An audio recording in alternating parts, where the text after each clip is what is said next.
फेलिक मेथी 16 साल की लड़की है जिसके माँ बाप नहीं है। यतीम होने की वजह से वो ना सिर्फ एक यतीम खाने में रहती है बल्कि छोटी बच्चियों का ख्याल भी रखती है। यतीम खाने की मालिका मैडम आइडा उसे अपनी मददगार के तौर पर पसंद करती हैं और उसे एक रेस्टोरेंट में काम करने की इजाज़त भी देती हैं। फेली वहाँ वेट्रेस के तौर पे काम करती है। अक्सर देर हो जाती है लेकिन उसका एक रेगुलर कस्टमर जोहान उसका इंतज़ार करने को तैयार होता है जितनी देर भी लगे। ये अमीर शख्स अपनी शक्ल और शबाहत पर मशवरा मांगता है और फेली की गुफ्तगू की सलाहियत की तारीफ़ करता है। एक वक्त ऐसा आता है कि यतीम खाने के बच्चे रेस्टोरेंट आकर फेली को उसकी सालगिरह की मुबारकबाद देता है। रेस्टोरेंट का मालिक फेली को दाता है लेकिन वही अमीर शख्स उसका दिफा करता है और उसे वापस यतीम खाने छोड़ कर आता है। शाम को मैडम आइडा फेली को एक हेयर क्लिप देती है और उसे हौसला देती है। फेली अपने माँ बाप के वापस आने का इंतज़ार करते करते थक चुकी होती है और कहती है कि अब वो किसी भी अडॉप्शन को कबूल कर लेगी, चाहे कोई भी उसे गोद ले। यतीम खाने में काम करते वक्त फेली को एक अंधेरी रूम में पैनिक अटैक होता है क्योंकि वो अंधेरे से डरती है, मगर अब उसके चेहरे पर मुस्कुराहट है क्योंकि उसे एक एलीट स्कूल में दाखिला मिल गया है। उसकी पुरानी दोस्त क्लोए भी वहाँ पर तालीम हासिल कर रही है, जिसकी फेली कुछ अरसे से ख्वाबों में तसव्वुर करती आई है। अगली सुबह फेली स्कूल जा रही होती है जब वो लगभग 4 लड़कों की गाड़ी के नीचे आ जाती है। ये 4 लड़के खुद को 4 प्रिंस कहते हैं। वो बेहिसाब हरकतें करते हैं और स्कूल के कवायद की खिलाफ वर्जी करते हैं, मगर फेली उन पर गुस्सा करती है और कमज़ोर और नाजुक स्कूल प्रेसिडेंट हेम को प्रोटेक्ट करती है। नवीरो हमेशा लड़कियों के साथ अच्छा बर्ताव करता है, उसी वक्त लोग इन लड़कों को खतरनाक भी समझते हैं। इसीलिए फेली के दोस्त उसे मशवरा देते हैं कि वो इनसे दूर रहे और इनसे घुलना मिलना बंद करे। कुछ ही दिनों बाद फेली को महसूस होता है कि उसकी वो जंजीर जो उसके वालिदैन की निशानी थी कहीं खो गई है और वो उसे ढूंढ नहीं पा रही।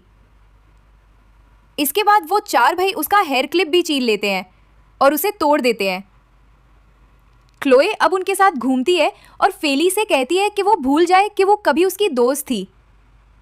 पहला दिन स्कूल में कुछ अच्छा नहीं गुजरा, लेकिन फेली अपनी उम्मीद और हिम्मत नहीं खोती।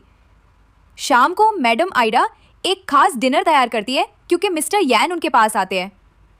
वो अमीर शख्स बताता है कि वो फेली को गोद लेना चाहता है और अपने बेताए भी मिलवाने के लिए लाया है। फेली ये सुनकर हैरान रह जाती है कि उसका रेगुलर कस्टमर जोहान असल में उन्हीं 4 प्रिंसेस का बाप है। यैन के बेताए इस फैसले से बहुत नाराज़ है कि उनके वालिद ने ये फैसला बिना उनसे मशवरा किए लिया।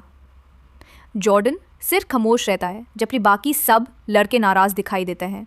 रागी सबसे ज़्यादा नाराज़ होता है और गुस्से में वहाँ से चला जाता है, कह करके वो उस लड़की का चेहरा भी देखना नहीं चाहता।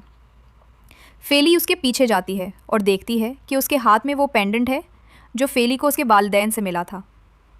फेली उससे गहना वापस मांगती है और कहती है कि अगर वो उसे जंजीर और पेंडेंट वापस कर दे तो वो अडॉप्शन से इनकार कर देगी।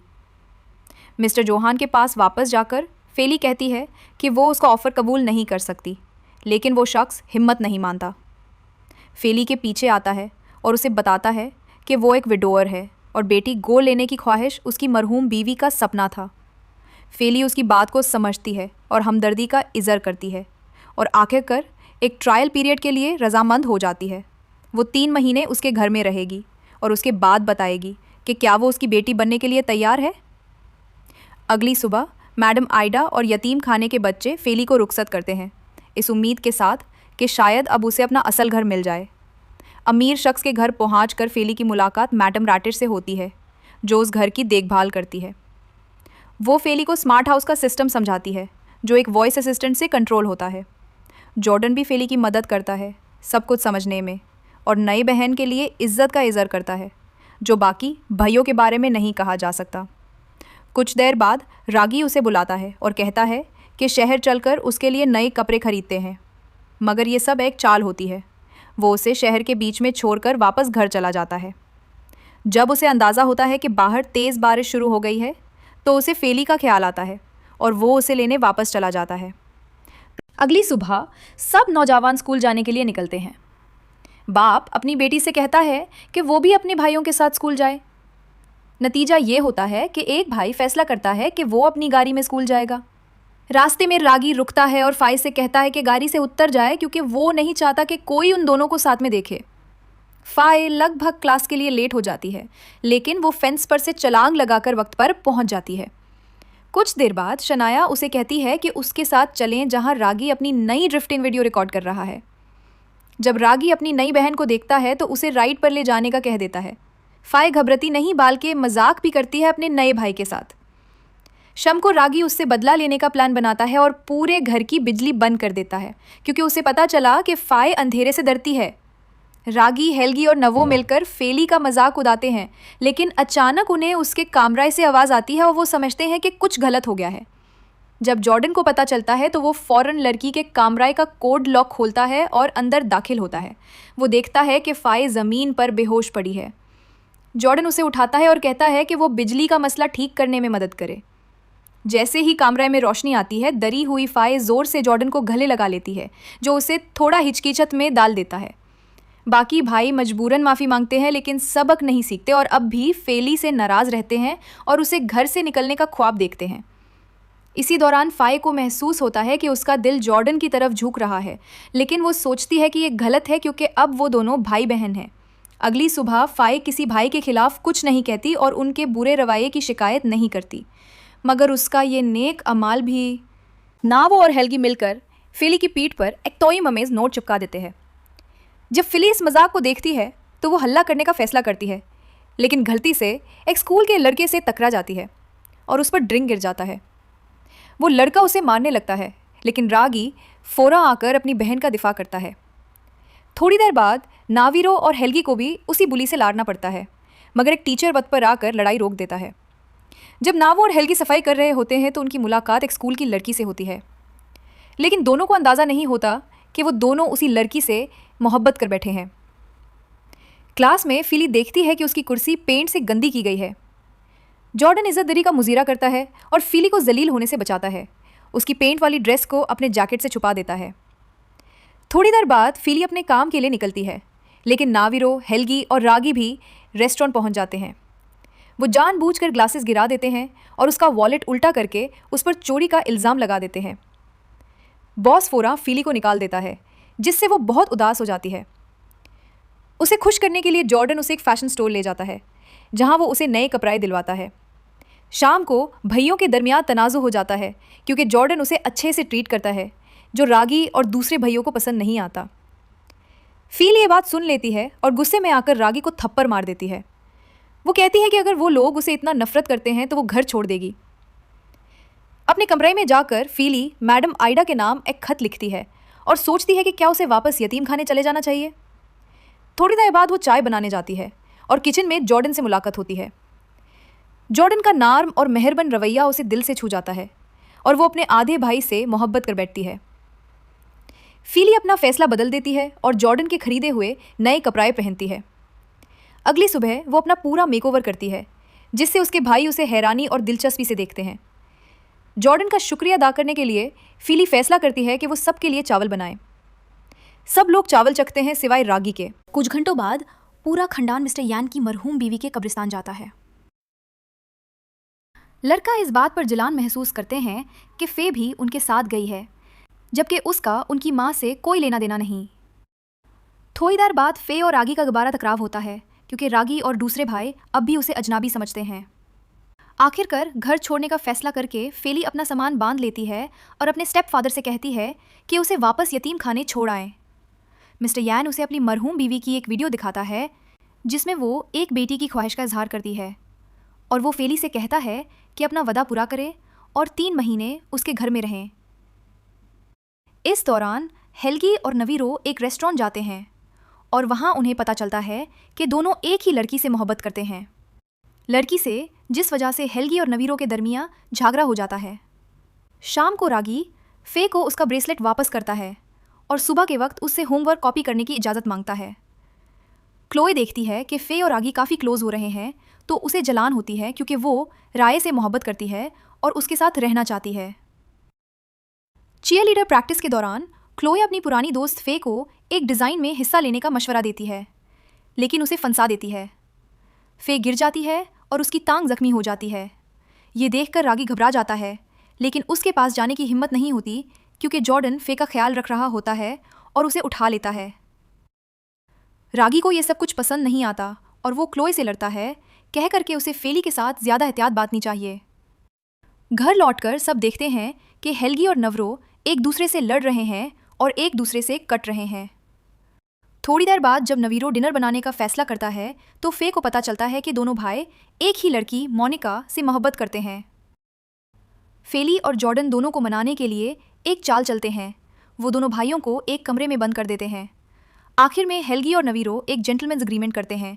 दोनों मोनिका से अपनी मोहब्बत का इजहार करें और वो जो भी पसंद करेगी उसी के साथ रहेगी। अगली सुबह वो अपना प्लान अमल में लाते हैं, लेकिन ये मालूम होता है कि मोनिका तो लंदन जा रही है और किसी से भी रिलेशनशिप नहीं चाहती। इसी दौरान जॉर्डन फे को एक एक्सपो में ले जाने की दावत देता है, लेकिन रागी भी उनके साथ चला जाता है। एक मोड़ पर रागी का मूड अचानक बदल जाता है और वो अपने भाई को याद दिलाता है कि उन्हें अपनी नई बहन से निजात हासिल करनी चाहिए। जॉर्डन इस प्लान के खिलाफ होता है। राई कुक से कह देता है कि सी फूड डिश बनाएं, जबकि उसे पता होता है कि फे को सी फूड से एलर्जी है। शाम को सब नौजवान अपने वालिद को उनके बर्थडे पर मुबारकबाद देते हैं और फे वो डिश खा लेती है जिससे उसे एलर्जी हो जाती है और उसके जिस्म पर खरीश होने लगती है। जॉर्डन को एक रिकॉर्डिंग स्टूडियो से बुलाया जाता है क्योंकि उसका म्यूजिक में काफ़ी अच्छा प्रोग्रेस हो रहा होता है, लेकिन उसका बाप राई को सपोर्ट करता है कि वो म्यूजिक छोड़कर मशीन शॉप खोल ले। फेले जॉर्डन का हौसला बढ़ाती है और कहती है कि वो हिम्मत ना हारे। अगली सुबह जॉर्डन रिकॉर्डिंग स्टूडियो जाता है जहां उसे एक कॉन्ट्रैक्ट मिलता है, लेकिन सिर्फ इस शर्त पर कि वो इस प्रोजेक्ट के लिए पैसे खुद दे। शाम को जब रागी घर लौटता है तो देखता है कि फे सो रही होती है। वो अपनी पुरानी हरकतों के लिए माफ़ी मांगता है और दावा की गोलियां छोड़कर चला जाता है, मगर अचानक फे उसे ज़ोर से गले लगा लेती है। वो सो रही होती है और नहीं जानती कि उसने रागी को गले लगाया है। रागी घबरा जाता है क्योंकि वो अब तक उस लड़की से नाराज़ होता है, लेकिन साथ ही उसे एहसास होता है कि वो अपनी आधी बहन के लिए कुछ महसूस करता है। फे के लिए हमदर्दी दिखाते हुए वो उसे उठाकर बेडरूम तक ले जाता है। अचानक जब फे उठी है तो वो गुस्से में रागी पर हमला करती है और उसे पीटना शुरू कर देती है, जब तक कि वो अपना सफाई नहीं देता और सब कुछ बताता नहीं। नवारो और हेल्गी ये सब देखते हैं और अपने बड़े भाई का मजाक उड़ाते हैं। समझ जाते हैं कि रागी फे के लिए कुछ महसूस करता है। अगली सुबह राय अपनी आधी बहन को मनाने की कोशिश करता है और उसे स्कूल छोड़ने का ऑफर देता है, लेकिन फेली उसे इग्नोर करती है और जॉर्डन के साथ चली जाती है। स्कूल में फेल विटनेस करती है कि बुली काय एक उदास लाड़की देना को धमकी दे रहा है कि वो उसकी फ़ोटो सोशल मीडिया पर डाल देगा, जिसे देना खुदकुशी करने के करीब होती है। फेली फ़ौरन डेना का दिफा करती है और रागी भी बीच में आ जाता है अपनी छोटी बहन की हिफाजत के लिए। उसका काय से झगड़ा होता है, लेकिन कहानी यहीं ख़त्म नहीं होती। सबको प्रिंसिपल के ऑफिस में बुलाया जाता है क्योंकि देना गलत गवाही देती है और फेल और रागी को दोषी ठहराती है, जिसके नतीजे में दोनों सस्पेंड कर दिए जाते हैं। इंसाफ हासिल करने के लिए फी हॉस्पिटल में छुपकर काय और देना की गुफ्तगू टेप रिकॉर्डर में रिकॉर्ड करती है। हॉस्पिटल से निकालते वक्त सिक्योरिटी गार्ड्स उसे पकड़ने की कोशिश करते हैं, लेकिन रागी वक्त पर वहां पहुंचकर उसे बचा लेता है और बिल्डिंग से निकाल लेता है। रिकॉर्डिंग साबित करती है कि असल बुली काय ही था। नतीजा ये होता है कि फे और रागी को स्कूल वापस बुला लिया जाता है, जबकि काय स्कूल से निकाला जाने के करीब होता है और अगर उसने देना की तस्वीर पब्लिश की तो उसे जेल भी भेजा जा सकता है। इसी दौरान जॉर्डन एक म्यूज़िक कंपनी के साथ कॉन्ट्रैक्ट साइन करता है और वादा करता है कि वो अपनी प्रमोशन के लिए पैसे देगा ताकि मशहूर हो सके। क्लोई, जो रागी की तरफ से इग्नोर की जा रही होती है, उसे उसके वालिद से बात करते सुन लेती है और जान जाती है कि मिस्टर जॉन फाई के बारे में क्या जानते हैं। जब वो लड़की और जॉर्डन को धूत लेती है तब काई और उसके बुली दोस्तों का एक जत्था उन पर हमला करता है ताकि उन्हें नुकसान पहुंचाए। रागी वक्त पर सीन पर आ जाता है और फाई को बचाता है, उसे जोर से गले लगाकर तसल्ली देता है। वो काई को धमकी देता है कि अगर उसने दोबारा फाई के पास आने की कोशिश की तो उसे स्कूल से निकाल दिया जाएगा, मगर वो साथ ही सुलह का ऑफर देता है कि अगर काई फेल से दूर रहे तो बात खत्म हो सकती है। क्लोए अब चालाकी से काम लेती है और फिर से फाई की दोस्ती का नाटक करती है। जब उसे पता चलता है कि फाई को जॉर्डन के लिए फीलिंग्स हैं तो वो उसे मन्ना लेती है कि वो अपने जज्बात का इजहार करे। जॉर्डन इस वक्त अच्छे मूड में नहीं होता क्योंकि म्यूजिक प्रोड्यूसर उसका जवाब नहीं दे रहा होता। फिर भी फाई उससे अपनी फीलिंग्स का इजहार करती है, लेकिन जॉर्डन इन बातों से हैरान हो जाता है। थोड़ी देर सोचने के बाद वो कह देता है कि उसके दिल में फाई के लिए कोई जज्बात नहीं है और उसका सिर्फ म्यूजिक में ही इंटरेस्ट है। ये वीडियो देखकर रागी फौरान फे के पास दौड़ता है, उसे गले लगाकर उस वक्त सपोर्ट करता है, लेकिन फे के दिल में शक होता है कि शायद ये सब रागी ने ही किया है उसे जलील करने के लिए। अगली सुबह हैम उसे मिलने आता है, उसे हौसला देता है और वो वीडियो डिलीट कर देता है। इसके बावजूद क्लोई के दोस्त फे को तंग करते रहते हैं, लेकिन अब चारों प्रिंसेस उसके लिए सामने आ जाते हैं और किसी को भी उसके बारे में बुरा कहने नहीं देते। थोड़ी देर बाद रागी फे से एक शर्त लगाता है। अगर वो सब कुछ का जिम्मेदार नहीं निकला तो फे उसकी एक ख्वाहिश पूरी करेगी। फे को कैंप से थोड़ी देर के लिए दूर ले जाने के लिए रागी एक स्कूटर चुरा लेता है और दोनों नीचे की तरफ चलाए जाते हैं, जहाँ लड़की थोड़ा सा रिलैक्स महसूस करती है और अपनी ऑर्फनेज की ज़िंदगी के बारे में बातें करती है। कैंप वापस आने पर क्लोई को पता चल जाता है कि उसकी पुरानी सहेली रागी के साथ गई थी और वो दोबारा उसे जलील करने का प्लान बनाती है। कैंप फायर सॉन्ग के दौरान सब फे का मजाक उड़ाते हैं, लेकिन रागी उसके साथ गाता है ताकि उसे भीड़ से बचा सके। थोड़ी देर बाद रागी जॉर्डन से मिलता है और कन्फेस करता है कि वो फे से मोहब्बत करता है और उसका ख्याल रखना चाहता है। जॉर्डन अपने बड़े भाई को सपोर्ट करता है और कहता है कि वो फे के लिए सब कुछ करे। अगली सुबह स्कूल के बच्चे फे को फिर से तंग करते हैं, लेकिन चारों भाई उसके लिए हर मुमकिन तरीके से दफ़ा करते हैं, जिससे दूसरे लोग नाराज़ हो जाते हैं। घर वापस आने पर जॉर्डन फे से बात करने की कोशिश करता है, लेकिन वो उसे बचती है और अपने कमरे में बंद हो जाती है। लड़की अब भी अपसेट है कि जॉर्डन ने उसे रिजेक्ट किया था और सोचती है कि वो प्यार के लायक नहीं है। शाम को वो डिनर के लिए नहीं निकलती, लेकिन नवारो उसे खुश करने के लिए उसके लिए स्पेशल डिनर बनाता है। अपनी स्टेप सिस्टर है। सुबह जॉर्डन दोबारा फेल से बात करने की कोशिश करता है, लेकिन वो उसे नज़रअंदाज करती है और सीधा अपने कमरे में चली जाती है। एक वक्त ऐसा आता है कि गुस्से में आकर लड़की एक वाज तोड़ देती है, जिसका आवाज़ रागी सुन लेता है। वो फौरन उसके बेडरूम में आकर उसे संभालता है और हर तरीके से उसे सपोर्ट करता है। अब उसके लिए अपने हाफ सिस्टर के लिए फीलिंग्स छुपाना मुश्किल होता जा रहा होता है, लेकिन वो वड़ा करता है कि वो हमेशा उसे खुश देखना चाहता है। वो उसके बिडोन से दोस्ती करने में कामयाब हो गई है और यहाँ रहकर खुश महसूस करती है। स्कूल में सब लोग नोटिस करते हैं कि फेज़ अब 4 प्रिंसेस के साथ घुल मिल गई है, लेकिन किसी को समझ नहीं आता कि ये सब कैसे हुआ। शनिया अपनी दोस्त की पर्सनल लाइफ के बारे में जान लेती है और उसे मशवरा देती है कि वो किसी और लड़के पर ध्यान दे जो हमेशा उसके साथ होता है। इशारा रागी की तरफ होता है, जिसने उसे एक नया फ़ोन दिया होता है। ये देखकर एक आदमी जिसका नाम अंड्रेस होता है ऑर्फनेज जाता है और फे से मिलता है। वो कहता है कि वो उसका असल बाप है और चाहता है कि फे उसके साथ रहे, लेकिन फे कहती है कि इस फैसले पर सोचने का वक्त चाहिए। वो उसके बिडोन से दोस्ती करने में कामयाब हो गई है और यहाँ रहकर खुश महसूस करती है। स्कूल में सब लोग नोटिस करते हैं कि फेज़ अब 4 प्रिंसेस के साथ घुल मिल गई है, लेकिन किसी को समझ नहीं आता कि ये सब कैसे हुआ। शनिया अपनी दोस्त की पर्सनल लाइफ के बारे में जान लेती है और उसे मशवरा देती है कि वो किसी और लड़के पर ध्यान दे जो हमेशा उसके साथ होता है। इशारा रागी की तरफ होता है, जिसने उसे एक नया फ़ोन दिया होता है। एक आदमी जिसका नाम अंड्रेस होता है ऑर्फनेज जाता है और फे से मिलता है। वो कहता है कि वो उसका असल बाप है और चाहता है कि फे उसके साथ रहे, लेकिन फे कहती है कि इस फैसले पर सोचने का वक्त चाहिए।